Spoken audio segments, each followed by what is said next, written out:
construit dans les années 50 sur le modèle du Bauhaus, l'INSA de Strasbourg. Une école qui a la volonté de faire cohabiter architectes et ingénieurs. Un ensemble cohérent qui s'insère dans le quartier universitaire, le long du boulevard de la Victoire. L'école est construite à partir de 2 blocs, celui des architectes et celui des ingénieurs. Reliés ensemble par un 3e volume sur 2 étages, l'administration. On lui donne plus familièrement le nom de wagon, mais l'a été malheureusement très récemment victime d'agressions picturales. Viennent se rajouter à cet ensemble les ateliers,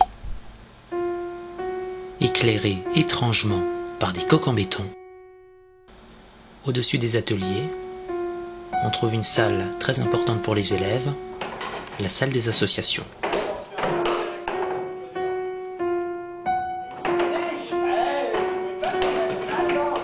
On peut tranquillement y lire des BD, mais aussi, et surtout, jouer au baby-foot.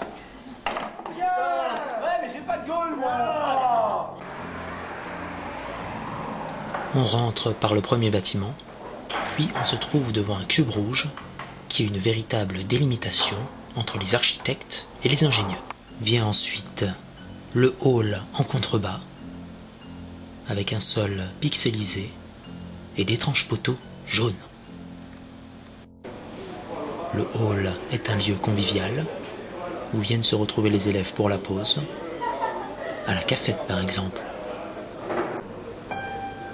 Il dessert directement l'atelier topo, une grande salle d'examen avec plein de poteaux.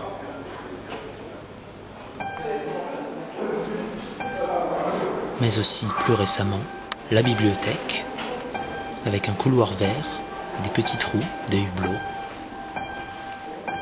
un petit volume en face du parking, conçu par des anciens élèves, où l'on peut garer sa bicyclette sur le toit. On y trouve surtout des livres, mais aussi des étudiants. Venons-en maintenant plus en détail avec l'élargie et la nouvelle extension. On trouve tout d'abord au rez-de-chaussée la salle expo, une salle qui est utilisée pour passer ses examens et aussi pour les soutenances de PFE. Le sauna ou salle info. Au 2e étage, la galerie Robert Denis, où l'on peut tranquillement faire bronzette, mais aussi se faire étaler par les profs. Le bâtiment de l'extension est relativement intéressant, avec des couloirs, des amphis complètement vides, à la grecque, sans aucune chaise, et des ateliers d'archi de conception très originale, puisqu'il n'y a aucune table. Venons-en maintenant aux couleurs, qui jouent un rôle très important dans l'école, étant donné qu'on trouve du rose, du jaune, du rouge, du bleu, du vert, et des plans caméra à la con. Bref, une école qu'elle est bien, qu'on l'adore tous, avec son personnel charmant et accueillant, et qu'on compte tous les jours pour se barrer. C'était un documentaire proposé par les Archinuls.